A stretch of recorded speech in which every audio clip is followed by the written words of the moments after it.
ও চুয়াডাঙ্গাবাসী, জালেমদেরকে ধরেন কে? এখানে ফাইল আল্লাহ নিজে কর্তা, হোম দিয়েছেন আল্লাহ, বহু বচন দিয়ে জানিয়েছেন এ পৃথিবীতে যারাই জালেম আল্লাহর নিয়ামত পাওয়ার পরে আনন্দে যারা আত্মহারা হয়ে আল্লাহর জিকির যারা ভুলে থাকে, তাদেরকে সরাসরি আমার আল্লাহ নিজে অ্যাটাক করেন। আল্লাহ পাক বলেন, আমার ধরনটা লক্ষ্য করো, আখজনা হোম, আমি নিজে তাদেরকে ধরলাম বাগতাতান, আকস্মিক ভাবে, ফাইদা হুম মুবলিসুন, এ মানুষগুলো হতাশ হয়ে গেল। আপনি 2024-এর 5 আগস্টের সাথে আয়াতটা মিলান, আমার মনে হয় খাপের খাপ মিলে যাবে। ওরা কিন্তু আনন্দে ছিল। এ জালেমেরা কোনোদিন চিন্তা করে না যে আমাদের দুপুরের খাবার খাবার সময় পাবো না। যদি এই চিন্তা করতো, জীবনও রান্না করতো না। কথা বলেন না কেন? বেকাল 3টার ভেতরে ছেলে মেয়েরা আছে, তাদের ঘরে যা পেয়েছে ওইগুলো লুকিয়ে রাখতো। এমন এমন জিনিস দেখিয়েছে যেটা এখন আর দেখানো সম্ভব না। কথা বলে না কেন? আল্লাহ বলেন, ও মানুষগুলোকে আমি আকস্মিক ভাবে ধরলাম, তারা হতাশ হয়ে গেছে, এমন নিরাশ হয়ে গেছে। তাদের চেহারার দিকে হে নবী আপনি তাকাবেন, দেখবেন ওদের চেহারার ভেতরে হতাশা।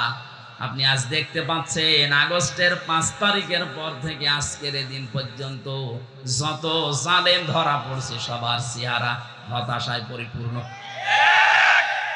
তাহলে এটা ছাত্র জনতা বাংলাদেশের ছেলে মেয়েরা ধরেনি, এটা ধরেছে কে? কেন? এ মানুষগুলো আল্লাহর নিয়ামত পাওয়ার পরে আমার আল্লাহকে যখন ভুলে যায়, এ মানুষগুলোকে তখন আল্লাহ নিজে ধরেন। আর বাস্তবে আমরা যারা এই পৃথিবীতে সৎ কাজের আদেশ করি, এর পেছনেও কারণ আছে। ফালাম্মা নাসু মা যুকিরু বিহি আনজাইনাল্লাযীনা ইয়ানহাউনা আনিস সূ ইলা আখিরি আয়াত।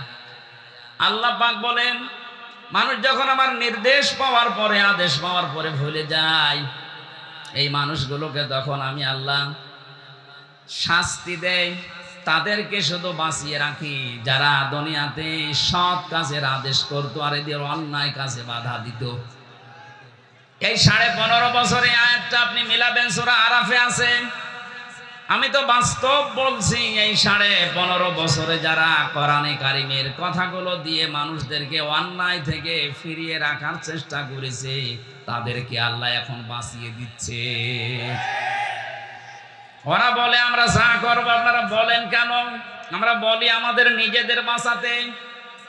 এই যে স্টেজটা দেখতে পাচ্ছেন, এটা মনে করেন একতলা, এর উপরে আর একতলা আছে, নৌকা চলতেছে সমুদ্রে।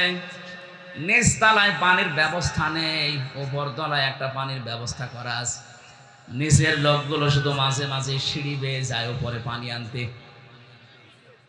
ওপরের লোক যদি বলে কি করেন এত ডিস্টার্ব, নিচেই তো পানি আছে হাতের নাগালে, খুলে নিতে পারেন না তক্তা? ও মানুষগুলো বিরক্ত হয়ে বলছে, ঠিক আছে, জীবনে আর পানি নেওয়ার জন্য আসবো না। নিচে যখন পানি আছে দেখি হাতের নাগালে, যে একটা তক্তা খুলে নিয়েছে। ওপরে আমরা যারা আছি, আমরা যদি বলি যে যা করছে করুক গা, লা ইলাহা ইল্লাল্লাহ, ওপরে যারা আছে একটাও বাঁচবে। নিচের মানুষগুলো এই বোকামি করে নিজেরা যেমন মরবে, উপরে যারা আছে তারাও মরবে। কথা বলেন ঠিক কিনা?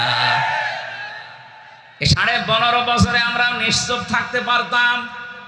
আমার তো বাস্তব যতটুকু জ্ঞান আমি দেখেছি, এই 14টা দল বাদ দিয়ে বাংলাদেশে যত মানুষ আছি আমরা সব কিন্তু মাজলুম। কথা বলেন না কেন? যে দলের নামই বলেন, 14 দল বাদ দিয়ে যারা আছি আমরা সব মাজলুম। আমার আয়াতের শেষের শব্দে এটা আছে, আমরা ব্যাখ্যায় যাব। আমি আমার যতটুকু লেখাপড়া আয়াতের উপরে আছে, আমার মনে হয় বাংলাদেশ আজকে একেবারে মিলে যাবে। আপনারা থাকবেন তো ঘন্টা খানিক।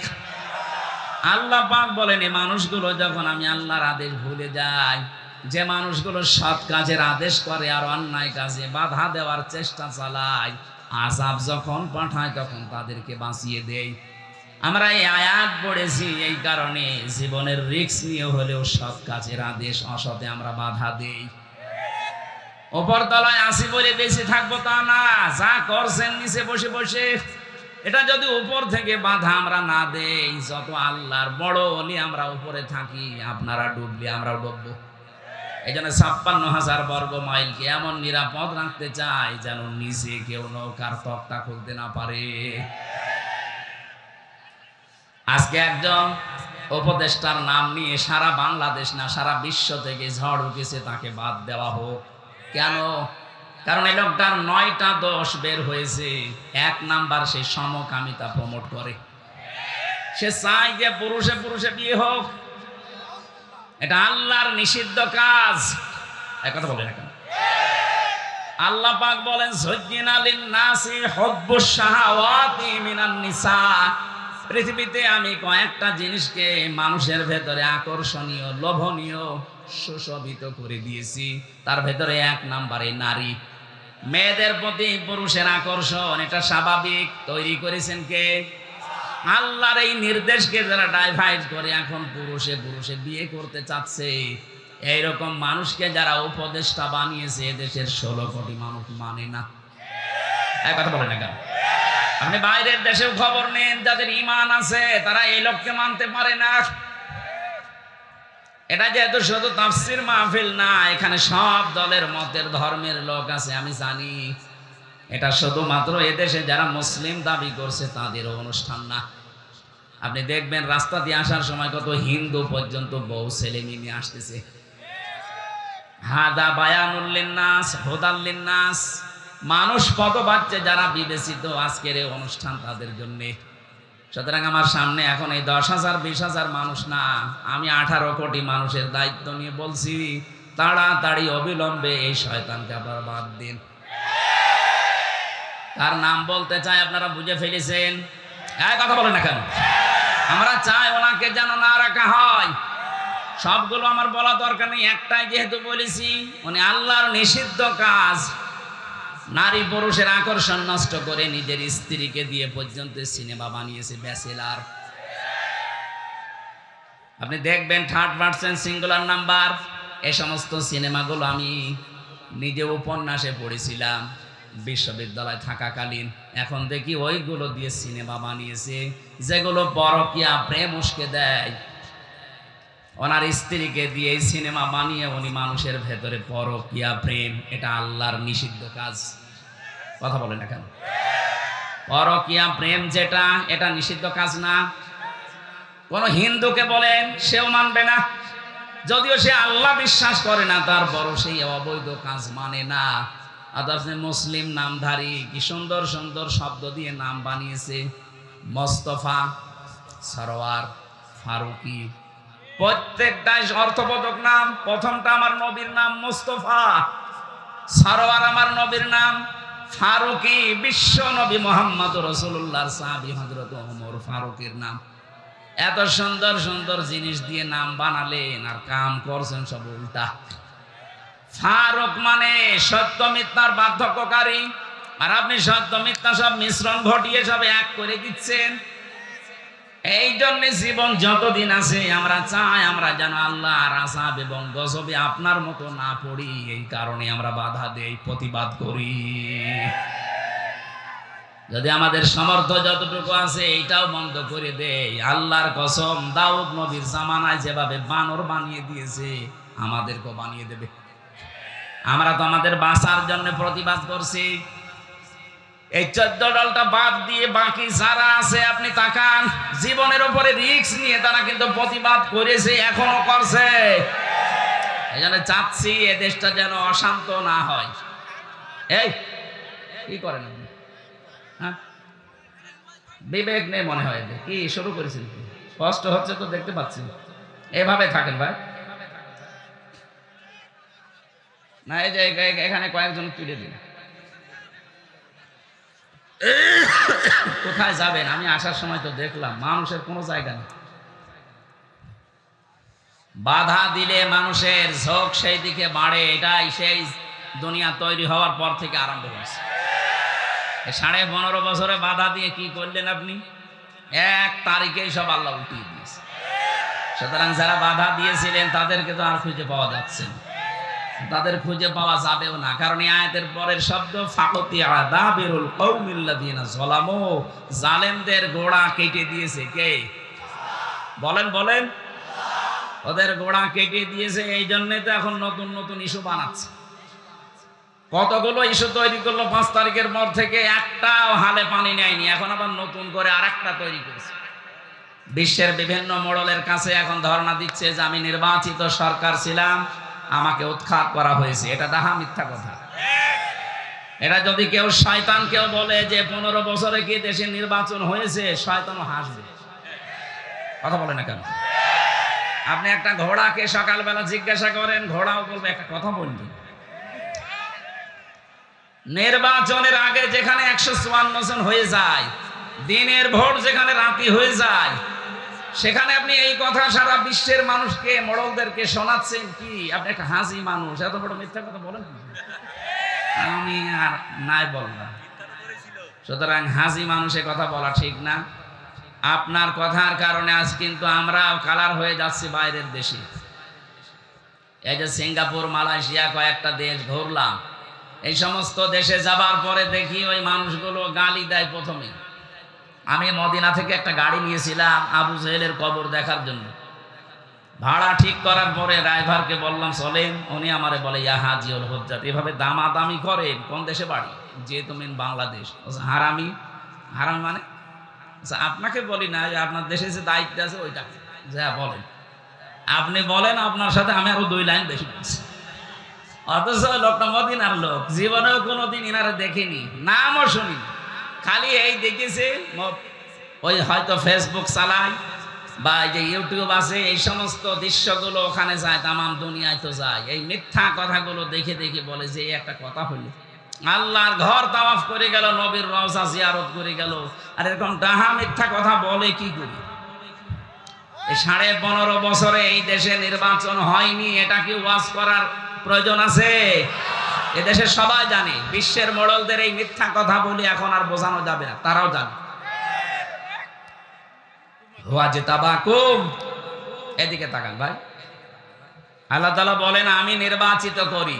ওই চুয়াডাঙ্গাবাসী, নির্বাচিত করি আমি। এ কথা কার? সূরা হজ 78 নম্বর আয়াতের মাঝে আছে ওয়াজতাবাকুম, আমি তোমাদেরকে নির্বাচিত করি। নির্বাচিত করা হয় যে পদ্ধতির মাধ্যমে, ওই পদ্ধতির নাম নির্বাচন। নির্বাচন ছাড়া নির্বাচিত করা যায়? বলেন বলেন। তা আপনি যে বলেন যে আমি নির্বাচিত, তো নির্বাচন তো হয়নি, আপনি কিসের নির্বাচিত? এই ষড়যন্ত্র বন্ধ করার জন্য খুব ভালোভাবে যারা দায়িত্বে আছেন তাদেরকে বলছি তাড়াতাড়ি করে একটা সম্মানজনক সময় নিয়ে, এই নতুন নতুন করে উপদেষ্টা না বানিয়ে খুব তাড়াতাড়ি করে এই দেশে একটা নির্বাচিত সরকারের হাতে দেশটা ছেড়ে দিন। তাহলে ওদের এই দুর্বিসন্ধি সব নস্যাৎ হয়ে যাবে। কারণ জালেম বিদায় নিয়েছে দেশ থেকে, মুনাফিক কিন্তু এখনো অনেকে আছে। এরাও তলে তলে জালেমদের সাথে বিভিন্ন আঘাত করছে। এই কারণে জালেমরা এত সাহস পাচ্ছে। এজন্য আপনাদের আহ্বান জানাচ্ছি, যা করেছেন, যা করা হয়েছে, এটা যদি এখন ক্ষমা পেতে চান, একটা পদ্ধতি মাত্র বাকি আছে, তাছাড়া কোনো পদ্ধতি নেই তাদেরকে মাফ করা। আমি ওইটা বলি, তারপরে তাফসিরে যাচ্ছি নাকি বলেন। নবীজির কাছে একটা মহিলা এসেছে, যুবতী মেয়ে, বলছে হে রাসূল আমি জিনা করে ফেলেছি। 3 বার বলার পরে নবীজি বলেন এ কথা কাউকে বলবা না, চেপে যাও। মেয়েটা বলে না, আপনি আমাকে মুক্ত করেন, জিনার এই অপরাধ থেকে আমি মুক্ত হয়ে দুনিয়া থেকে বিদায় নিতে চাই। এই অপরাধ নিয়ে আমি আল্লাহর দরবারে যেতে চাই না, কারণ আমি নিজে কোরআন পড়ি, কোরআন বুঝি, শয়তানের ধোঁকায় নফসের জালে কাজটা করে ফেলেছি, যৌবনের তাড়নায়। কিন্তু আমি এখন ক্ষমা পেতে চাই, মাপ পেতে চাই, মুক্ত হতে চাই, পরিত্রাণ পেতে চাই। আপনি আমাকে দয়া করে অপরাধ থেকে মুক্ত করেন। নবীজি বললেন ঠিক আছে, এখনই না, বাড়ি চলে যাও। সন্তানটা যতদিন খালাস না হবে ততদিন আসবা না। ঠিক 10 মাস 10 দিন পরে এসেছে, বলে হে রাসূল এই দেখেন আমার ছেলে। নবীজি বললেন না, এখন না, এই সন্তানের তো বাবার ঠিক নেই, এই জন্য তোমাকে 2 বছর দুধ দেওয়া লাগবে। এখানে আলেম আছে বসে, তাদেরকে বলছে সন্তানকে দুধ দেওয়া লাগবে, নবীজি মাকে বললেন কেন? সন্তানের দুধ দেওয়ার দায়িত্ব মায়ের না বাবার? না না, আপনি আন্দাজে বলেন কেন? বাবার। আলেমরা তো কিছু বলছে না, আপনি কথা বলেন কেন? সূরা বাকারা 2 নাম্বার পারা 17 নাম্বার পৃষ্ঠার 1 নাম্বার লাইনের 232 নাম্বার আয়াতে আছে, এটা মাঝের অংশে আছে। আমি আলেমদেরকে বলছি এবার এই আয়াতটা নিয়ে লেখাপড়া করবেন, অন্তত 20টা তাফসীর মিলাবেন আধুনিকভাবে, দেখবেন নতুন তথ্য বের হবে এখান থেকে। এতদিন আমিও জানতাম এইটা। আল্লাহ পাক বলেন ওয়ালা ওয়ালিদাতু ইরদিনা আওলাদাহুন্না হাওলাইনি কামিলাইনি লিমান আরাদা আইয়ুতিম্মার রাদা। এখানে কত মাদ্রাসার আলেম ফাজেল কামিল পাশ করা লোক দেখেন, লিমান আরাদা আইয়ুতিম্মার রাদা, এটা মুযাক্কার শব্দ। দুধ পান করাও 2 বছর, এই কথা বলার পরে আল্লাহ মুযাক্কার দিলেন, মুয়ান্নাস দেয়নি।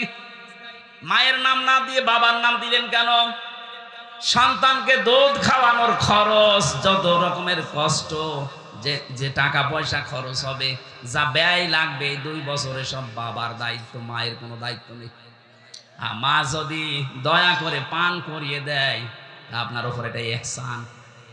কোন মা যদি বলে না আমি এটা করাবো না, 2 বছর দুধ পান করাতে পারি, 5 লাখ টাকা দেওয়া লাগবে, আপনাকে তাই দেওয়া লাগবে? আমার মনে হয় মাইকে এটা বলা ঠিক হইল না। আমার ম্যাডামও শুনতেছে। আমার এই যে 43 দিন আগে একটা মেয়ে হয়েছে, ও যদি এখন লাইভে দেখি বলে ঠিক আছে বাড়ি আসো, আমারও 5 লাখ দেওয়া লাগবে, না তোমার মেয়ে তুমি নাও, আমি একটা বিপদে পড়ে যাব না? থক্কু, আর বলা যাবে না। চুয়াডাঙ্গাবাসী কোরআনে কারিমের আয়াতে আমি অনেকগুলো তাফসীরের সাথে মিলিয়ে দেখেছি, নবীজি কেন ওই মেয়েটাকে বলেছিলেন যে তুমি দুধ পান করাও 2 বছর, এটা তো বাবার দায়িত্ব, নবীজি কেন অবিচার করলেন? করেছিলেন এই কারণে, কারণ তার তো বাবার ঠিক নেই। সন্তানটা যার, সন্তান ছিল না, এর কথা বলছেন না কেন? সে তো বলতে পারছে না এটাতে কার বাবা কোনটা, বললে তো আর অপমান হবে। আরে গোপন কথা জিজ্ঞাসা না করাই ভালো। সূরা মায়েদার ভেতরে আছে লা তাসআলু আন আশিয়া ইন তুবদা লাকুম তাসুকুম। এই আয়াতের ব্যাখ্যায় দেখবেন যে কথা বললে আপনাকে সরাসরি অপমান মনে করা হয়, এরকম কথা আপনি ওর সামনে বলবেন না, গোপনে বলবেন। বাস্তবে আমি নবীজির এই কথাকে মিলিয়ে দেখেছি, বিশ্ব নবী তাকে এই কারণে বলেন নাই, বললেন ঠিক আছে দুধ পান করাও 2 বছর।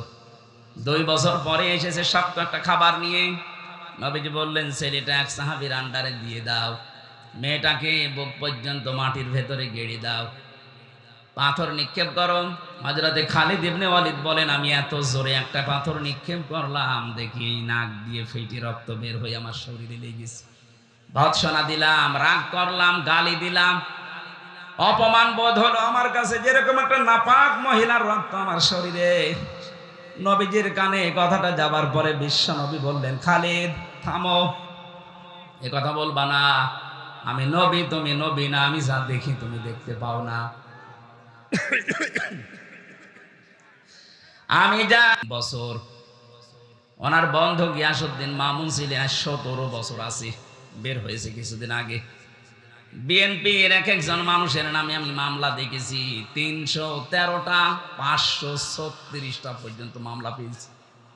আমার এই যে খাবার দিয়েছি তো বলতাম ভাই কয়টা মামলা, কি করেন? আচ্ছা বিএনপি করতাম, বড়গোনায় বাড়ি, মামলা কয়টা? 313টা। মনে হচ্ছে বদরের ময়দান কায়েম করে ফেলেছে। বলে তো একটা মানুষকে 313টা মামলা দেয় কোন বিবেকে? আমারে তো 2টা দিয়েছিল, তাই 3 বছর, ও 313টা তো কিয়ামত হয়ে যাবে। কথা বলেন না কেন? এই জন্য আমি আপনাদেরকে বাঁচাতে চাই। এটা যেহেতু রেকর্ড হচ্ছে, সারা পৃথিবী কালকে যাবে, এমনকি যারা পালিয়েছে ওই জালেমরাও শুনছে।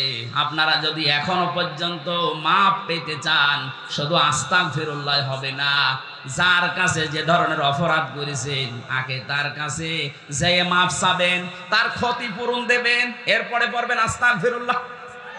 এই কথা বলেন না কেন? এই হাদিসের অর্থ যদি না বুঝে থাকেন, আপনার এই ওয়াজ শুনতে আসা, তাফসীর শুনতে আসা ব্যর্থ। বুঝেছেন কিনা বলেন তো? কিভাবে মাপ চাইতে হবে আমি পদ্ধতিটা বললাম। নবীজি কি ওই মহিলাকে বলতে পারতেন না, যাই হয়েছে হয়েছে, তুমি আস্তাগফিরুল্লাহ গোপনে পড়ে নাও, বলতে পারতেন না? কিন্তু বলেননি, ওনাকে শাস্তি দিয়ে তারপরে বলেছে এবার আস্তাগফিরুল্লাহ পড়ো। আজ আপনারা 15.5 বছরে যা করেছেন পৃথিবীর ইতিহাস পাল্টিয়ে ফেলেছেন। সুতরাং এখন শুধু আস্তাগফিরুল্লাহ পড়লে হবে না, আপনাকে ফিরে আসার জন্য যার কাছে অপরাধ করেছেন তার কাছে স্বীকার করা লাগবে। এবং স্বীকার করলেই হবে না, এই 15.5 বছরে তার যে ক্ষতি করেছেন ওই ক্ষতিপূরণ দেওয়া লাগবে। আপনার কারণে বহু মানুষ ব্যবসা করতে পারে নাই, ঝুলে ঝুলে জীবনটা নষ্ট করে ফেলেছে। কেউ আম বাগানে, কেউ বাঁশ বাগানে, কেউ ধানের খেতে শুয়ে শুয়ে রাত কাটিয়েছে বছরের পরে বছর। এত কিছু করার পরে আপনি এখন আস্তাগফিরুল্লাহ পড়বেন আর আল্লাহ আপনাকে মাফ করে দেবে, কি ইয়ার কি নাকি? আশা করছে আপনি হাদিসের অর্থ বুঝে ফেলেছেন এবং যারা শুনছে ওই জালেমরাও বুঝেছে। বাঁচতে যদি চান এই মহিলার মতো তাওবা করেন। এবার আমি একটা তথ্য বলছি, সূরা ফুরকান 68 নাম্বার আয়াত। এই পৃথিবীতে 3টা অপরাধের সাথে যারা জড়িত থাকবে এই মানুষগুলোর শাস্তি হবে ডবল। কয়টা? আরো জোরে বলেন। এটা কিন্তু ক্লাস চলছে, ক্লাসে যদিও এভাবে কথাবার্তা হয় না, আপনারা বেশি বলছেন। ক্লাসের মতো জবাব দেবেন। 3টা অপরাধ করলে শাস্তি দেবে কয়টা? ডবল। জোরে বলেন কয়টা? এখন আপনি দেখেন তো এই 3 অপরাধ আপনার ভেতরে আছে কিনা।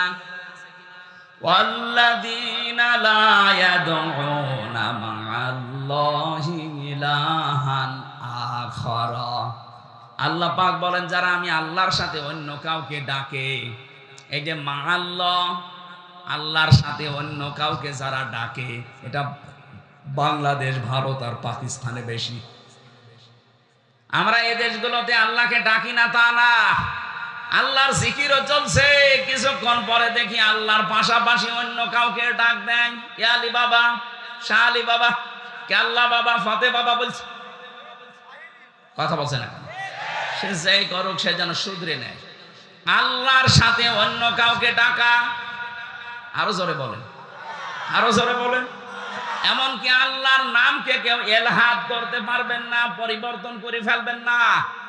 ওয়াদারুল্লাযীনা ইলহাদুনা ফি আসমাই, সূরা আরাফ 9 নাম্বার পারা 13 নাম্বার পৃষ্ঠা 4 নাম্বার লাইনের 180 নাম্বার আয়াতের মাঝে আছে। আল্লাহ পাক বলেন আমার নামকে তোমরা এলহাদ করবা না, উলট পালট করবা না, ছোট বড় করবা না। আজ যারা কালেমাকে লা ইলাহা ইল্লাল্লাহ পুরা কালেমা না পড়ে শুধু হালকা লা ইলাহা হবে, বলেন বলেন, শুধু ইল্লাল্লাহ ইল্লাল্লাহ হবে, আপনাকে পরিপূর্ণ করা লাগবে। তাম্মাত কালিমাতু রাব্বিকা সিদকাও ওয়া আদলা। আল্লাহ বলেন আমার কালামটা পরিপূর্ণ করে দিয়েছি। আপনি কোথায় পেয়েছেন যে শুধু লা ইলাহা বলা লাগবে? এই জন্য আল্লাহর নামকে কেউ যদি এলহাদ করে, পরিবর্তন করে ফেলে, আল্লাহ বলেন তাদের সাথে তোমরা ডাকবা না আমাকে। এরপরেও যদি বলেন আমার বাবা বলেছে, যা বাবার সাথে জাহান্নামে যান। এর চাইতে শক্ত কথা আমার জানা নেই। আমি আপনার বিবেকের উপরে কড়া নাড়লাম, এরপরও যদি কারো বিবেকে কাজ না করে জানতে হবে ওর বিবেকের উপরে কুকুরে পোশাক দিয়েছে। ও বলছে ঠিক। তাহলে আজকে থেকে সিদ্ধান্ত নিয়ে যাবেন এই মাহফিলে এসে আল্লাহর সাথে অন্য কাউকে আমি আর ডাকবো না, এমনকি রাসূলুল্লাহকে না। রাসূলুল্লাহর নামে জিকির করা জায়েজ নেই। যারা না বোঝে ইয়া রাসূলুল্লাহ জিকির করেন, আপনি শিরক করছেন। জিকির হবে কার নামে? দরুদ হবে রাসূলুল্লাহর নামে। সোহেল চৌধুরী নায়ক, নাম শোনেননি? এই লোকটা হত্যার মামলার যে আসামি ছিল মামুন ইমন, এনে আমার সাথে ছিল, মাঝে মাঝে আসতো, ভেতরও এরকম মস্তান। ও দেখতাম ফজরের আগে আমরা যখন তাহাজ্জুদ পড়তে উঠি ওই সময়, এখন বের হয়েছে 25 বছর পরে বের হলো, ওই সময় দেখেছি উনি জিকির করছে উঠে, ইয়া রাসূলুল্লাহ। কি গো? একদিন বললাম ভাই আপনি এই জিকির করেন মানে? মহাব্বতে। না, এটা মহাব্বতের জিকির না, আপনি শিরিক করছেন। এই আয়াত দিয়ে তাকে আমি বুঝিয়েছিলাম আল্লাযীনা লা ইয়াদউনা মা'আল্লাহি ইলাহান আখার। আল্লাহ পাক সাথে ডাকছেন, আল্লাহর সাথে সাথে আপনি অন্য কাউকে ডাকতে পারবেন না। ওর পরে দেখলাম তার কয়েকদিনের ভেতরে এই জিকির বাদ দিয়ে আল্লাহর ৯৯টা নামও মুখস্থ করে ফেলেছে। ও তখন পাঁচে মাসায় জিকির করতো, এই যে ইয়া রহমান ও ইয়া রহিম ও ইয়া গফফার, হ্যাঁ এটা করে। ওয়ালিল্লাহিল আসমাউল হুসনা ফাদউহু বিহা। আমি আল্লাহর অনেক সুন্দর সুন্দর নাম আছে, যে নামে পারো আমাকে ডাকো, কিন্তু সাবধান আমার নামকে উলট পালট করবা না। সুতরাং যারা দলিল বিহীন এই জিকির করেন, আল্লাহর সাথে অন্য কাউকে ডাকেন এবং আল্লাহর নাম অর্ধেক করে ফেলেন অথবা আল্লাহর নামের সাথে অন্য কিছু যোগ করেন, ছোট বড় করে ফেলেন, পরিবর্ধন করে ফেলেন, আপনারা থামবেন নাকি চালিয়ে যাবেন? আমি তো বলছি এটা শুধু আপনার জন্য না, এটা রেকর্ড হচ্ছে। সারা বাংলাদেশ সহ বিশ্বের বহু মানুষ এখন লাইভ দেখছে। আল্লাহর সাথে যারা অন্য কাউকে ডাকেন, আল্লাহর কসম আপনার শাস্তি হবে মরণের পরে ডবল। সুতরাং ওই ব্রাহ্মণবাড়িয়া তাহেরি ভাইয়ের মতো যেন কেউ জিকির করবেন না। ২ নম্বরে ওয়ালা ইয়াকতুলুনান নাফসাল্লাতী হারামাল্লাহু ইল্লা বিল হক। আদালত কর্তৃক, বিচারালয় কর্তৃক প্রমাণ করা ছাড়া কোনো মানুষকে আপনি হত্যা করতে পারেন না। অথচ আগস্টের ৫ তারিখের আগে ৩৭৩২ জন মানুষ হত্যা হয়েছে এই দেশে। এক কথা বলা লাগবে, এই মানুষগুলো মারার পেছনে একটাও যুক্তিসঙ্গত কোনো কারণ নেই, আদালত কর্তৃক প্রমাণিত কোনো দলিলও নেই। আপনি নিজের ইচ্ছা মতো মারলেন, কথা বলেন না কেন? এর সাথে যিনি জড়িত, যারা জড়িত তাদের শাস্তি হবে ডবল। ৩ নম্বরে ওয়ালা ইয়াজনুন, জেনা করা যাবে না। কে বলছে? জেনা করলে শাস্তি কয়টা? ডবল। বলেন বলেন। ইউদাফু লাহুল আযাবু ইয়াউমাল কিয়ামাহ। আল্লাহ বলেন তাদের শাস্তি দেব আমি ডবল। ও চুয়াডাঙ্গাবাসী, বিবেকটা খুলে, বিবেকের কানটা একটু এদিকে দেন। আজ আমরা যাদেরকে আদালতে তুলছি, দেখতে পাচ্ছি এই মানুষগুলোর সব সারা জীবনটা জিনা দিয়ে ভরা। এতদিন পর্যন্ত যাদের নামে মিথ্যা মামলা দিয়ে জেনার তহমত দিয়ে জেলে আটক করেছিল, ফাঁসি দিয়েছিল, ওই মানুষগুলোর জীবন পবিত্র। এক কথা বলে না কেন?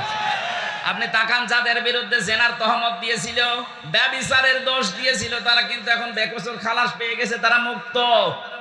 আদালত কর্তৃক প্রমাণ হচ্ছে তাদের ওই অপরাধের সাথে যুক্ত তারা না, রাজনৈতিক প্রতিহিংসার কারণে তারা এটার শিকার। কিন্তু এখন যাদেরকে দেওয়া হচ্ছে এদের সব ভিডিও ক্লিপ আছে। এক কথা বলেন না কেন? কালকে আমি জামালপুরে ছিলাম, জেলা জামালপুর, ওই যে টাকলা মুরাদ, ৬ মিনিট ৩২ সেকেন্ডের একটা অডিও ক্লিপ ফাঁস হয়ে গিয়েছিল। এই কারণে তার মন্ত্রিত্ব শেষ, তার এমপিগিরি শেষ, বাকি আরটা বললাম না। অথচ এখন যারা আছে দেখেন, প্রত্যেকের ৮ মিনিট ১০ মিনিট ১ ঘন্টা পর্যন্ত এদের চরিত্র কোথায় সব ভিডিওই দেখা যাচ্ছে। জেনা করলে শাস্তি ডবল হয়, আর এদের পুরাটা জীবনই জেনা। দরবেশ বাবা পর্যন্ত অন্যের স্ত্রী নিয়ে এসে আল্লাহর রাস্তায় চালাচ্ছে। বলেন আপনি কাকে বিশ্বাস করবেন? আর বাকি দরবেশের যদি এই হাল, বাকি তো সব আল্লাহর রাস্তায় চলে গেছে। এই জন্য জেনার ধারে কাছে যাওয়া পর্যন্ত নিষেধ। আর এগুলো লাইসেন্স শুরু করেছিল আল্লাহ, এই কারণে এইভাবে শক্ত করে ধরেছে। তাহলে এই মহিলার উদাহরণ দিলাম আমি হাদিস দিয়ে, এই কারণে আজ হাজারো মানুষ মনে করছে যা করেছি, অন্তত এখন কিছু মানুষ যারা আত্মীয় স্বজন আছে এদের সাথে মিলে মিশে আস্তাগফিরুল্লাহ পড়েনি না, আপনার মাফ হবে না। আপনি ধরা তো খাবেনই, যদি মাফ পেতে চান এই মহিলার মতো তওবা করেন। এই 15.5 বছরে যাদের ক্ষতি করেছেন তাদের ক্ষতিপূরণ দেবেন, তাদের কাছে মাফ চাবেন।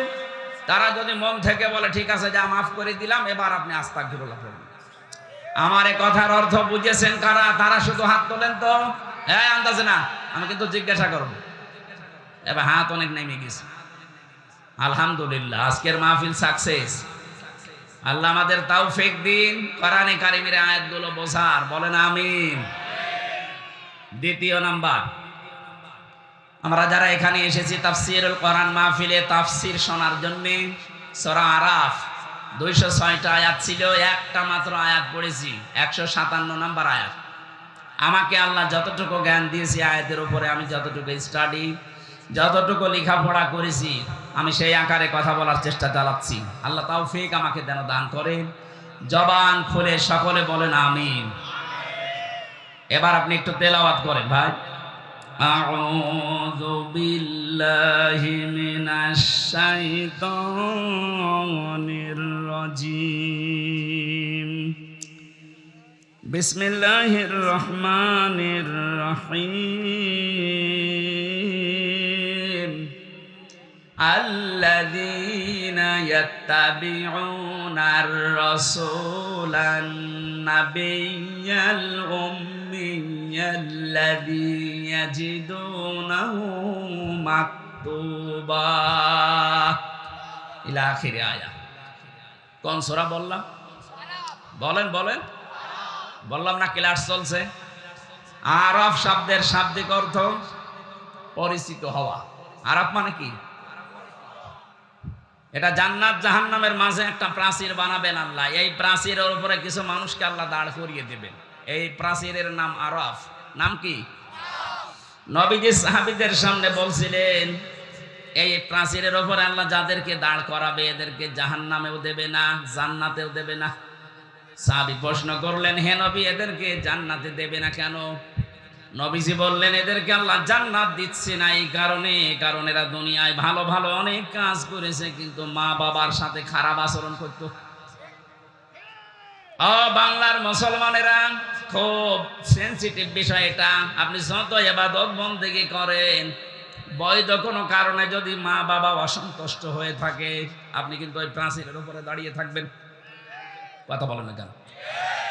কয়েকদিন আগে আমি নীলফামারী কিশোরগঞ্জ গিয়েছিলাম। ওখানে একটা বৃদ্ধাশ্রমে নিয়ে গেল দেখার জন্যে। যে দেখি কিছু মার বাবা এই লাইনে বসে আছে, প্রায় 40 জনের মতো। তাদের চোখের দিকে তাকিয়ে দেখতে পেয়েছি এই মানুষগুলোর সন্তান আদি অনেক বড় বড় জায়গায় আছে। আমি জিজ্ঞাসা করেছিলাম কয়েক জায়গায়, কিন্তু এই মানুষগুলোকে সব এখানে রেখে গেছে, মাসে মাসে খরচ দিয়ে যায়। চিন্তা করেন যে মানুষের 10 তলা বিল্ডিং, 5 তলা বিল্ডিং এর মালিক, 4-5টা ফ্ল্যাটের মালিক, এক একজনের 8টা 10টা করে রুম আছে বাড়িতে, কিন্তু মার বাবার থাকার জায়গা নেই। এ মা বাবার দিকে তাকালেই মনে হচ্ছে এরা সন্তানের জন্য বরদোয়া দিচ্ছে। বলেন নাউজুবিল্লাহ।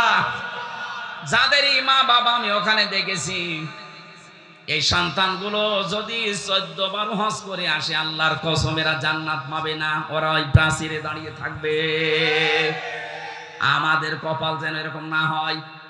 কথা বলে না কেন? যতগুলো সন্তানের কারণে তার মার বাবা বৃদ্ধাশ্রমে থাকে, বাংলাদেশে এখন বৃদ্ধাশ্রম প্রায় 168টার উপরে। নীলফামারীর কিশোরগঞ্জ একটা থানা, সেখানে এতগুলো মানুষ পড়ে আছে। বছরের পর বছর আছে, অনেকে খবর নেয় না, শুধু মাঝে 2 বছর 3 বছর পর একটা চিঠি পাঠায়, মা কেমন আছো, একটা কথা বলবো। 30 বছর 25 বছর পর্যন্ত এই ছেলেটার পেছনে ওই মার বাবা নিঃস্বার্থ ভাবে শ্রম দিয়েছিল। কথা বলে না কেন? অথচ আজকে এই সন্তানই রেখে গেছে তার মাকে। আমার যতটুকু দেখলাম, যাদের কারণে রেখে যায় সন্তানগুলো মার বাবাকে বৃদ্ধাশ্রমে, বলেন এর পেছনে কয়েকটা কারণ আছে। একটা কারণ ওই ছেলেটার বউ। এই কথা বলছেন না? হাজারো বউ এই দেশে আছে, তারা চাই না যে আমার শ্বশুর শাশুড়ি আমার সাথে একসাথে থাক। এরকম বউ দেশে নেই? সম্মানিত মা বোন, আমি জানি হাজার হাজার মা বোন আপনাদের চাইতে ডবল। ওরা বিভিন্ন জায়গায় বসে আছে। আমি সবাইকে এক মনে করে কথা বলছি, আমার ইমান থেকে বলছি, সাবধান। আপনি শুধু নামাজ পড়ে রোজা রেখে কালো বোরকা পরে জীবনও জান্নাত যেতে পারবেন না। তিরমিজি শরীফের হাদিস, আল্লাহর নবী বলেন যে এই মহিলার ভেতরে 4টা কাজ পাওয়া যাবে, ওই মহিলাকে আমার আল্লাহ জান্নাতের 8টা দরজায় খুলে দেবে। যে কোনো দরজা দিয়ে যেতে পারবে, ও জান্নাতে কেউ বাধা দেবে না। জোরে বলেন সুবহানাল্লাহ। 1 নম্বরে ইদা নাজারা ইলাইহা, সাররাতুহু, যখন তার স্বামী তার দিকে তাকাবে তখন সে স্বামীকে আনন্দ দেবে। ওয়াইদা গাবা আনহা হাফিজাতুহু, যখন স্বামী থাকবে না বাইরে চলে যাবে তখন নিজের পরিবারে পরিবেশে নিজের ইজ্জত আবরু, নিজের স্বামীর সম্পদ আর সন্তানকে হেফাজতে রাখবে। এটা আজ 100 জনের প্রায় 95টা মহিলা ঠিক রাখতে পারছে না। স্বামী বাইরে চলে গেলেও দিন পায়। কথা বলেন না কেন? ফাতেমাতুজ জোহরার সাথে যেই মহিলা জান্নাত যাবে, জামিলা, তার জীবনী পড়েছি। তাকে আল্লাহ জান্নাত দেওয়ার পেছনে 2টা কারণ। 1 নাম্বার, এসে স্বামীর অনুমতি ছাড়া কোনোদিন বাইরে যায়নি, কারো সাথে দেখাও করেনি। আর হাজারো মেয়ে লোক স্বামী বাইরে চলে গেলেও মনে হচ্ছে যে জান্নাত পেয়ে গেছে। স্বামীর সম্পদগুলো তার অনুমতি ছাড়া দান করা জায়েজ নেই, আর আল্লাহর রাস্তায় চুরি করে। কথা বলেন না কেন? স্বামী বাইরে গেলে আপনার সন্তান, আপনার শরীর, ইজ্জত, সম্ভ্রম, এগুলো সব হেফাজতে রাখা লাগবে। জান্নাতের দরজা এই কারণে খোলা থাকবে। 3 নম্বরে এইটাই আসো, ভালো করে শোনেন।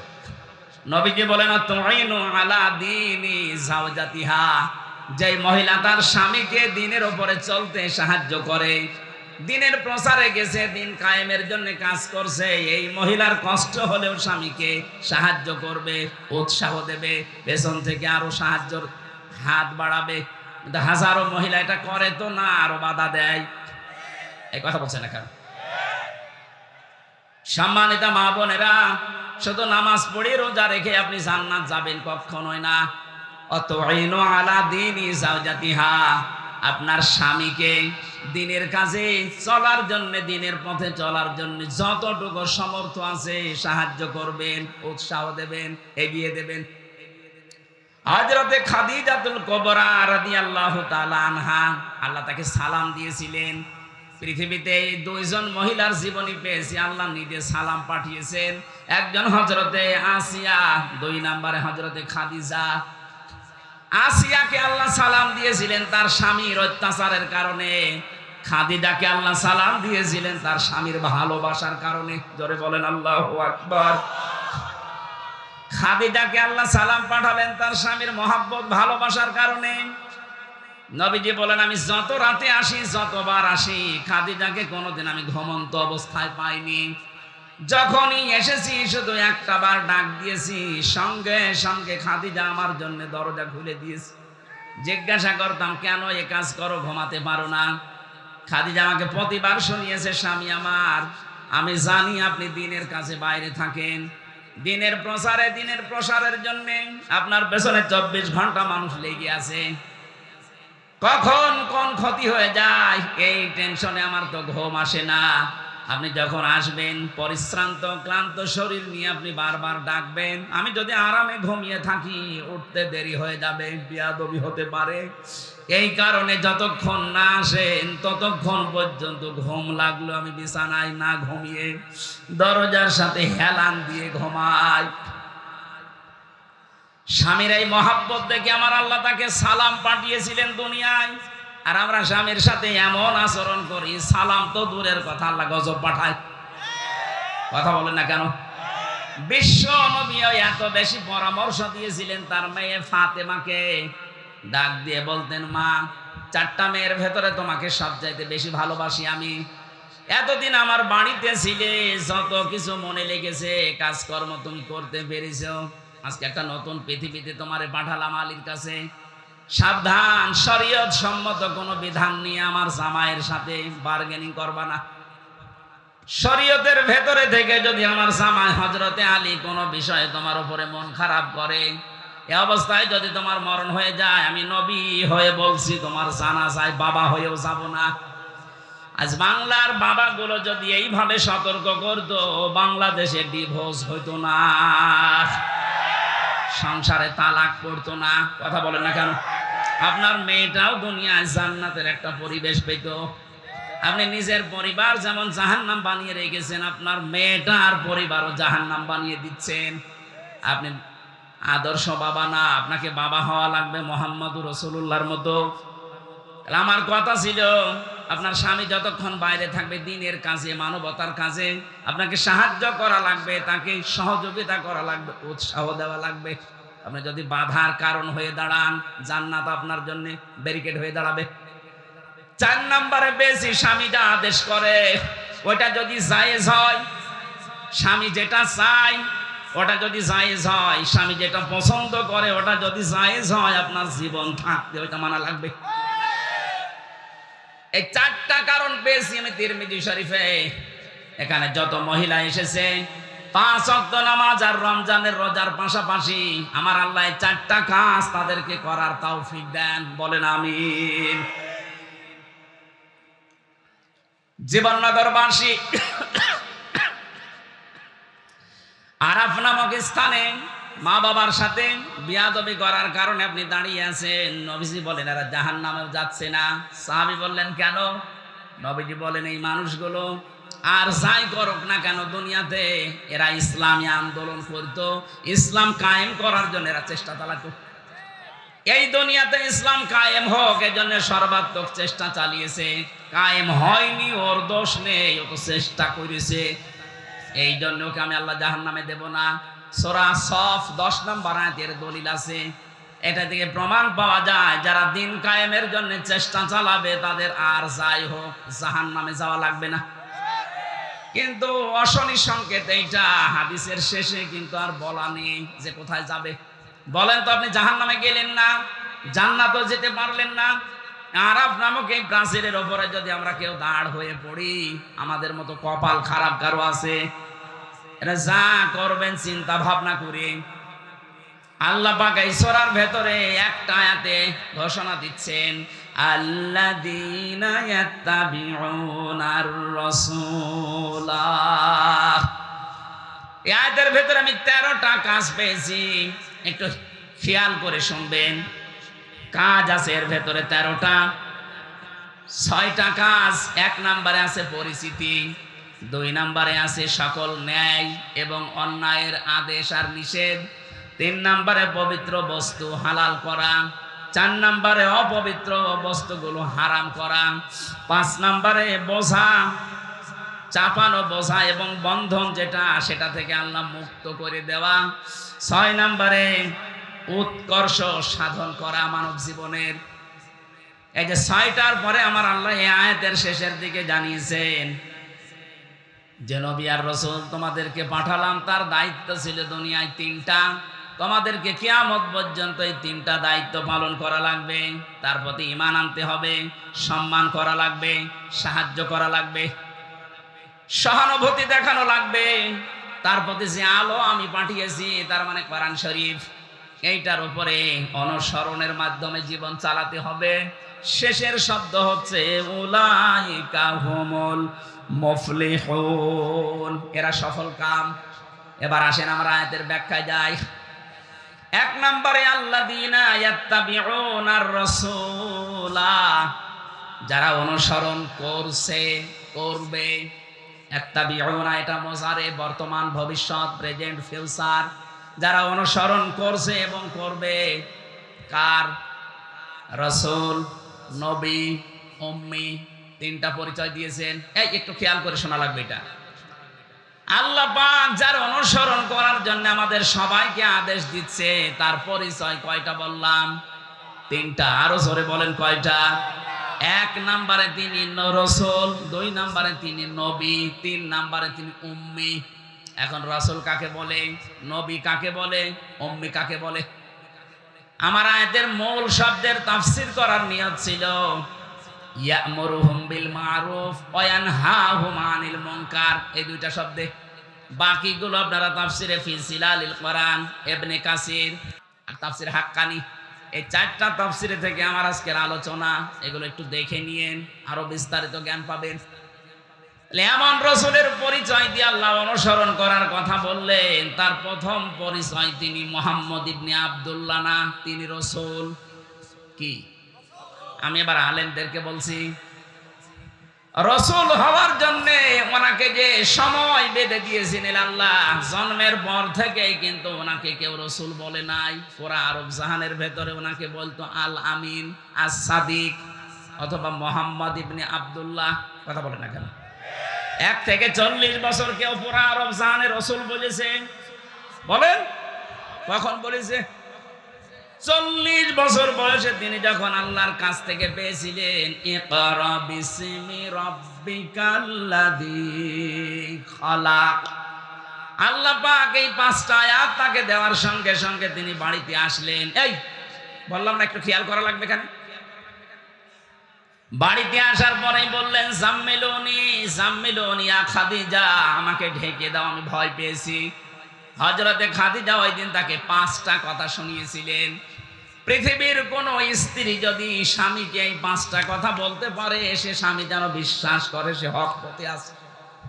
আর যদি মনে করেন না, স্ত্রীর পক্ষ থেকে 5টা কথা আসে না, আপনি যত বড় আল্লাহর ওলি দাবি করেন, আপনি বুঝবেন আপনি ভ্রান্ত পথে আছেন। খাদিজা ওই দিন বলেছিলেন, যদিও তিনি ঈমান এখনো আনেননি, প্রথমেই বলেছিলেন, স্বামী ভয় পাবেন না, কাল্লা আল্লাহি মা ইয়াখজি কাল্লাহু আবাদান, আল্লাহর কসম কখনো আল্লাহ আপনাকে ভয় দেখাতে পারেন না। জিন পরি ভূত পেতনি যাই বলেন, যারা ভয় দেখায় এরা আপনার কাছে আসতে পারে না। কারণ কি, ইন্নাকা লা তাসিলুর রহিমা, আপনি আত্মীয়তার সম্পর্ক ঠিক রাখেন। এই হাদিস দ্বারা বোঝা যায় দুনিয়ায় যারা আত্মীয়তার সম্পর্কগুলো ঠিক রাখতে পারে, অটুট রাখতে পারে, তাদের ভেতর থেকে আল্লাহ ভয় দূর করে দেয়। আর আমাদের রাতের বেলা আমার মনে হয় তাল গাছের ভেতরে কিছু নড়াচড়া করলো ভয় লাগে, কথা বলে না কেন? এত ভয় আপনার ভেতরে, কারণ কি?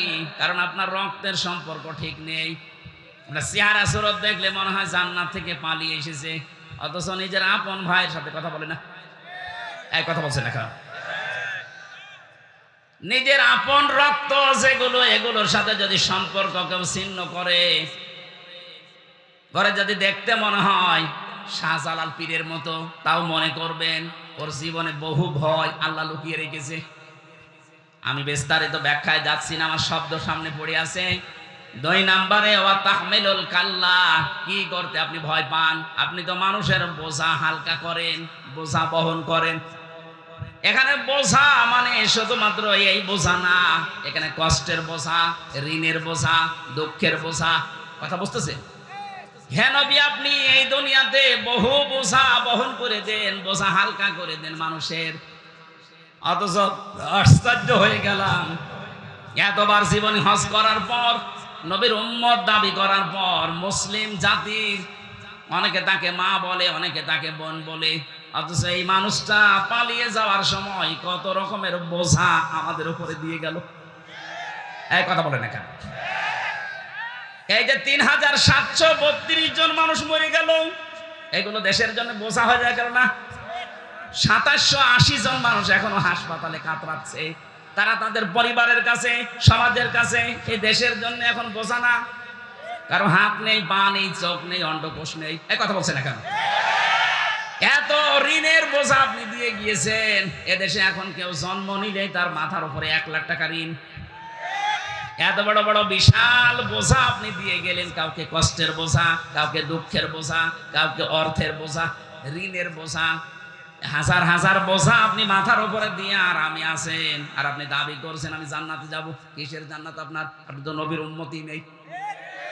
শুধু উনি না, এই পৃথিবীতে যারাই মানুষের উপরে বোঝা তৈরি করে দেয়, বোঝা হালকা করে না, কত মানুষকে, নিরীহ মানুষকে বেকার মিথ্যা মামলা দিয়ে তার মাথার উপরে একটা বোঝা চাপিয়ে দিলেন।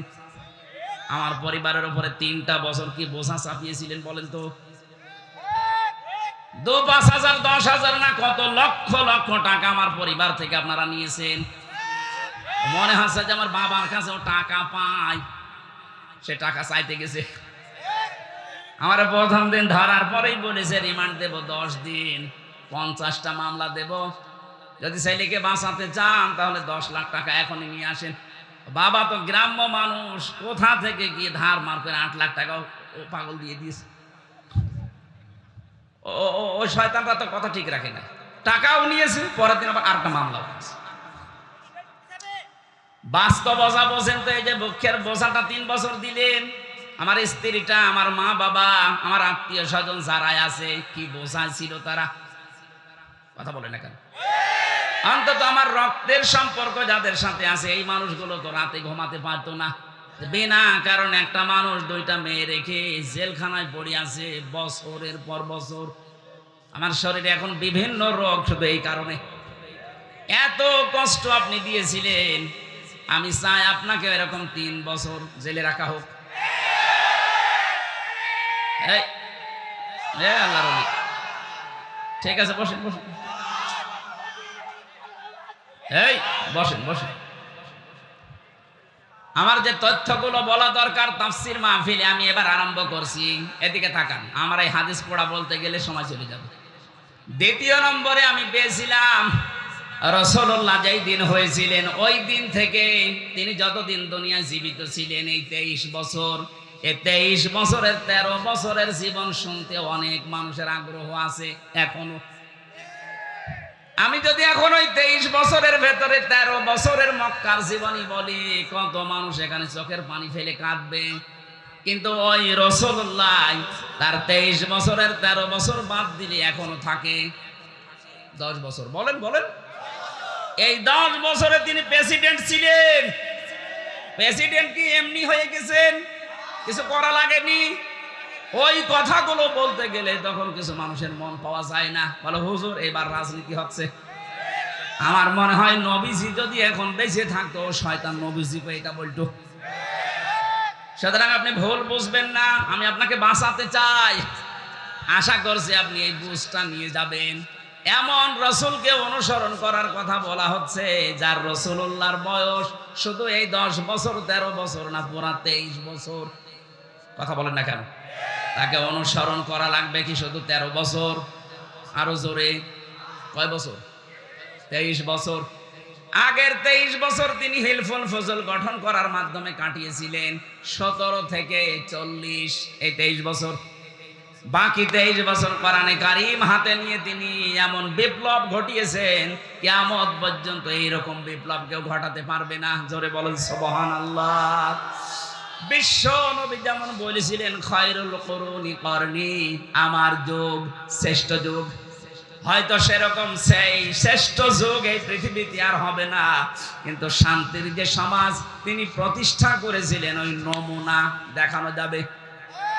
যারা হজে যায়, এই যে মাওলানা মহিউদ্দিন, আমার শ্বশুর এবং মাওলানা সুলতান সাহেব যাচ্ছে, ওখানে প্রবেশ করার আগেই দেখবেন একটা আয়াত আমরা পড়ি, অমাং দাখলাহু কানা আমিনা। কোন মানুষ যদি এই কাবা শরীফের এরিয়ার ভেতরে আসে, আল্লাহ বলেন আমি তাকে নিরাপত্তা দিয়ে দেই। এই আয়াতটা কার? আরো জোরে। আমি এই আর কি মারার জন্য পড়ি না, এখানে শিক্ষা আছে। কাবার চত্বরের ভেতরে আসলেই তাকে নিরাপত্তা দেবে কে? আরো জোরে বলেন। কারণ ওই ঘরটা কার? বাংলাদেশ কি কাবা ঘর? বলেন বলেন। তাহলে এখানে যে এখন অরাজকতা চলছে, এই জায়গায় যদি শান্তি স্বস্তি নিরাপত্তার পরিবেশ দিতে হয়, এটা তো কাবা না। কি করবেন আপনি? সূরা নাম 82 নম্বর আয়াতে আল্লাহ দলিল দিয়েছেন 6000 কিলোমিটার দূর এখান থেকে কাবা শরীফ।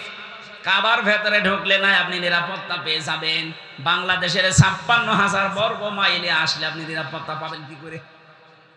আল্লাহ পাক বলেন এই কাজটা করো, উলাইকা লাহুমুল আমনু। এই যে এইভাবে তাফসীরের ভেতরে হাক্কানিতে আছে, আল্লাহ তার নিজের কুদরতি আঙ্গুল যেন এইভাবে দেখিয়েছে।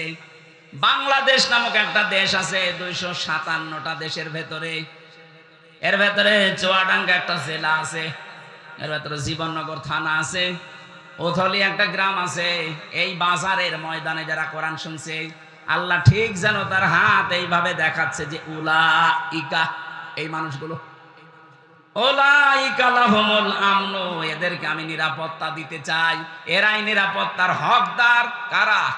এর আগে আল্লাহ কয়েকটা গুণ দিয়েছেন, আল্লাযীনা আমানু ওয়া লাম ইয়ালবিসু ঈমানাহুম বিজুলমিন। পৃথিবীর ময়দানে যারা ঈমান এনেছে, ঈমান আনার পরে তাদের ঈমানের সাথে যারা জুলুমকে মিশ্রণ করে নাই। এখানে জুলুম মানে শিরিক। জুলুম মানে কি? সুতরাং আমরা যদি এই বাংলাদেশে আমাদের ঈমান যায় আছে, ঈমানের সাথে যদি শিরিক মিশ্রণ না করি, জুলুম মিশ্রণ না করে এই দেশটা আল্লাহ কাবা শরীফের মতো নিরাপত্তা দিয়ে দেবেন। আমি আশা করি কথা বুঝতে পেরেছেন। সুতরাং বাংলাদেশ সামনে যদি আমরা নিরাপত্তা দিতে চাই, আর্মি দিয়ে, বিডিআর দিয়ে, পুলিশ দিয়ে, র্যাব, সীতা, কোবরা দিয়ে হবে না। এদেশকে নিরাপত্তা দিতে হলে শিরিক মুক্ত করা লাগবে, জুলুম মুক্ত করা লাগবে। একটা হয়েছে অলরেডি, চেষ্টা চলছে, অন্তত দেশে আর জুলুম নেই। কথা বলে না কেন? এখনো কিছু হালকা আছে, এটা থাকবে না যদি শিরিক মুক্ত এই দেশ হয়। কে মুক্ত বলেন বলেন? শিরিকটা কার সাথে? এবার আসেন এই শব্দটা বিজুলমিন আই শিরকিন, এই শব্দের ব্যাখ্যা পড়েছি আমি তাফসীরের ভেতরে, পেয়েছি 4টা। শিরিক থেকে কেউ যদি নিজেকে বাঁচাতে চায়, সে যেন শিরিক বিল জাত, শিরিক বিল সিফাত, শিরিক বিল ইখতিয়ারা, শিরিক বিল হুকুক, এই 4টা থেকে নিজেকে বাঁচায়।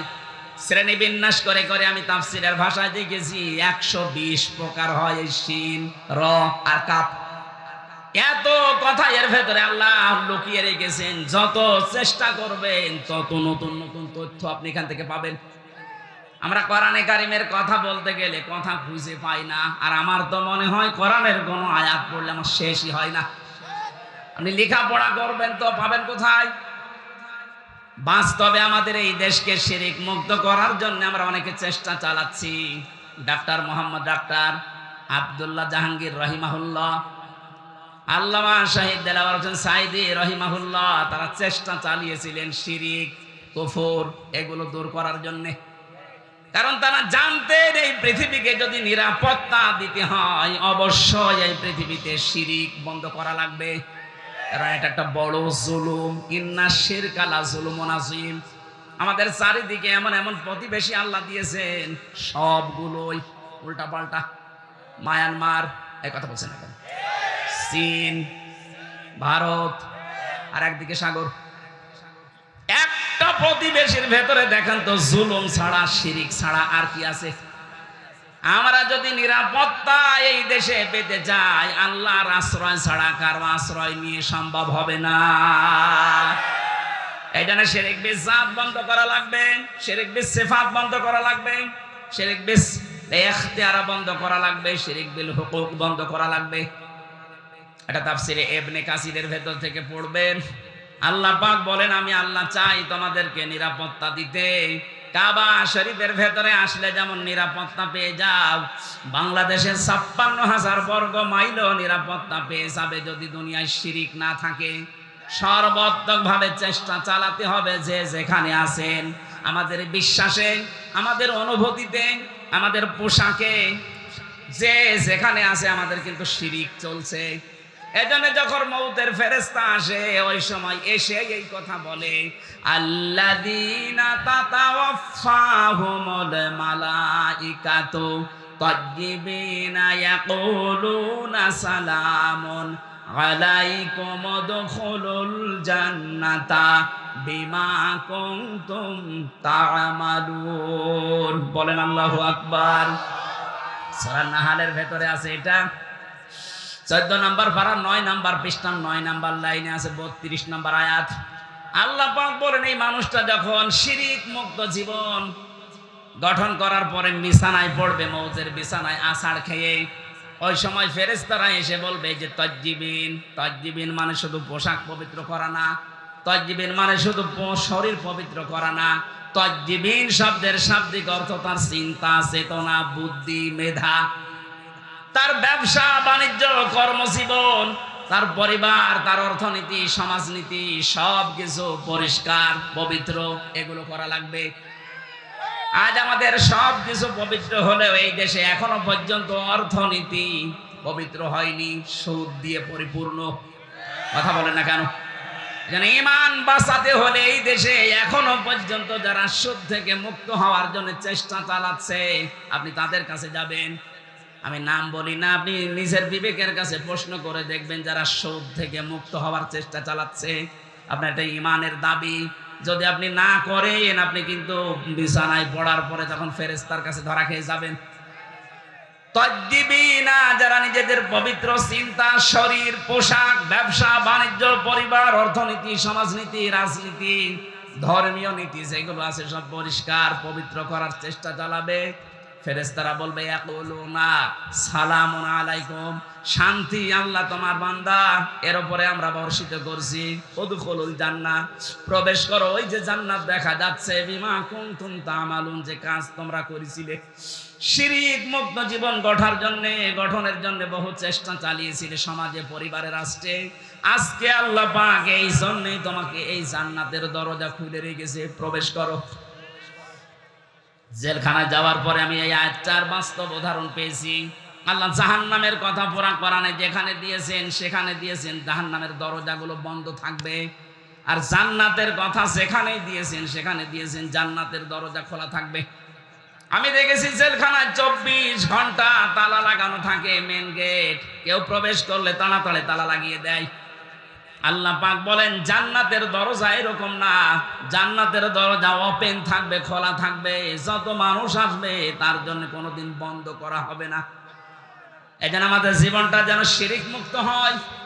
কাবা শরীফের মতো বাংলার 56,000 বর্গ মাইল আন্তর্জাতিক বিশ্বের যে চক্রান্ত চলছে, বিশেষ করে আমাদের প্রতিবেশীদের, সব কিছু থেকে যদি নিরাপত্তা পেতে চাই, অবশ্যই আমাদের এই বাস্তব জীবনটা জুলুম এবং শিরক মুক্ত করা চাই। আল্লাহ আমাদের তৌফিক দিন, বলেন আমিন। এমন রাসূলের অনুসরণের জন্য আল্লাহ আদেশ দিচ্ছেন, যিনি রাসূল হয়েছিলেন কত বছর বয়সে? বলেন। এই যে তাবলীগ জামাতের ভেতরে দুই দল মারামারি করছে, সবাই বলছে আমরা নবীওয়ালা কাজ করছি না।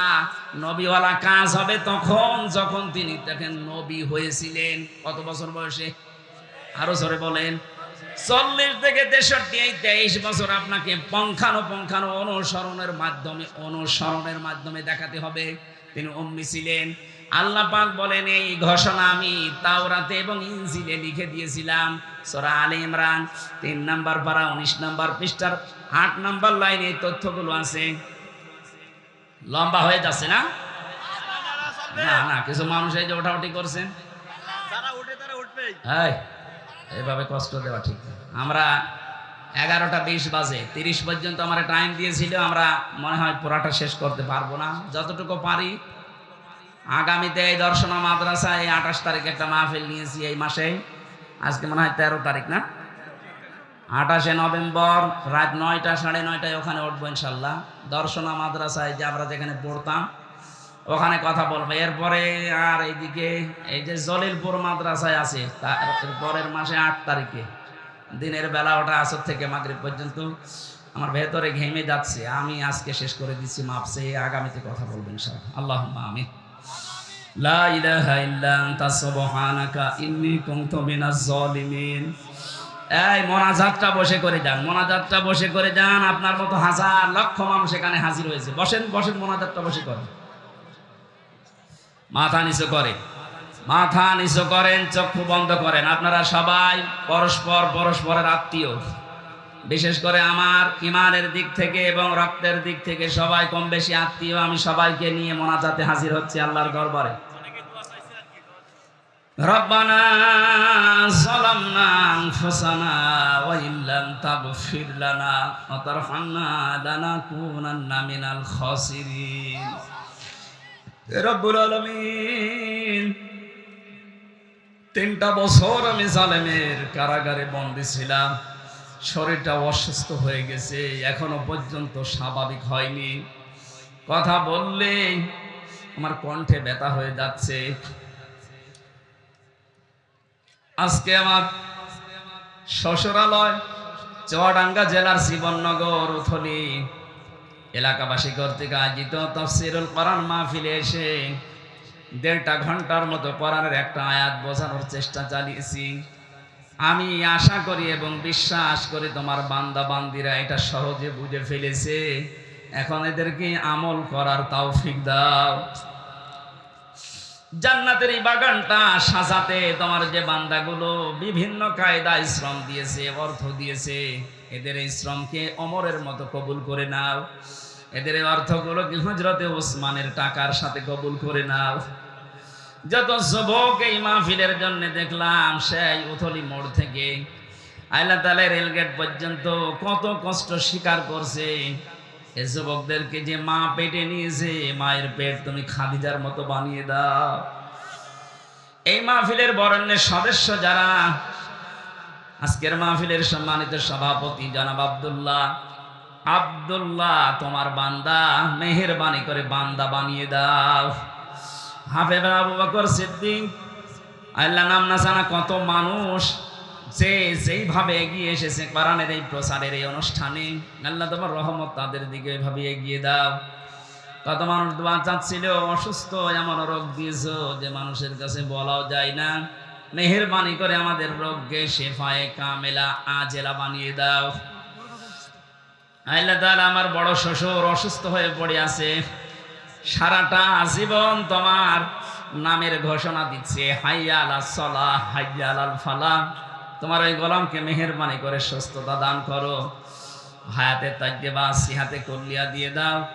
যত মানুষ আমরা অসুস্থ আছে এলাকাতে, মেহেরবানি করে শেফা দিয়ে দাও। মা বোনেরা যারা আছে এদেরকে তুমি ফাতেমার মতো বানিয়ে দাও। আমাকে তিনটা কন্যা তুমি দিয়েছো, এদেরকেও তুমি ফাতিমাতুজ জাহরার মতো বানিয়ে দাও। আমার স্ত্রী অসুস্থতাকে শেফায়ে কামেলা আজেলা দাও। আমার শ্বশুর শাশুড়ি সহ এলাকায় যারা আমার আত্মীয় স্বজন, যত মানুষ দূর দূরান্ত থেকে কোরআনের মহব্বতে ছুটে এসেছে, খালি হাতে ফেরত না দিয়ে এদের বাড়ি পর্যন্ত যাওয়া আসায় নেকি দিয়ে পাল্টিয়ে দাও, গনাগুলো ঝরিয়ে দাও। আল্লাহ আমল নামা যেন পুরাটা নেকি দিয়ে পাল্টিয়ে পরিবর্তন হয়ে যায়। আল্লাহুম্মা গফিরলি ওয়ারহামনি ওয়াহদিনি ওয়াফিনি ওয়ারযুকনি ইয়া রাব্বাল আলামিন। আলোচনা যারা এই ময়দানে রেখেছেন সে আসরের পর থেকে এই আলেমগুলোকে তুমি কবুল করো। মাওলানা হোসাইন আহমেদ, মাওলানা মহিউদ্দিন সহ মাওলানা আরিফুল ইসলাম, মাওলানা আবু বকর সিদ্দিক, যত আলেমরা এখানে কথা বলেছে, আলেমদের কথাগুলো আমাদের আমল করার তৌফিক দাও। আগামীতে এই অনুষ্ঠানটা কোরআনের জন্য আরো বিশাল আকারে মঞ্জুর করো। ওথালি বাজারে যত মানুষ ব্যবসা করছে হালাল রুজি উপার্জনের জন্য, আল্লাহ বরকত দাও। আজকে যত মানুষ বিভিন্ন ব্যবসায় আঞ্জাম দিয়েছে, হালাল রুজিতে তুমি 100 গুণ বরকত বৃদ্ধি করে দাও। আল্লাহ তাআলা জনাব রুহুল আমিন, অ্যাডভোকেট রুহুল আমিন দোয়া চেয়েছে। যত মানুষ আজকে আসার সময় দোয়া চেয়েছে, মনের খবর তুমি জানো। যার যা মনের কামনা বাসনা আছে, যায় যা সেগুলো পূর্ণ করে দাও। বারাকাল্লাহু লানা ওয়া লাকুম ফিল কোরআনিল আযীম। আল্লাহ জমিনটা তুমি কোরআনের হাতে তুলে দাও। মরণ যখনই আসবে একবার হলেও যেন আমাদের এই জবানে জারি হয়ে যায় শেষ কথা, লা ইলাহা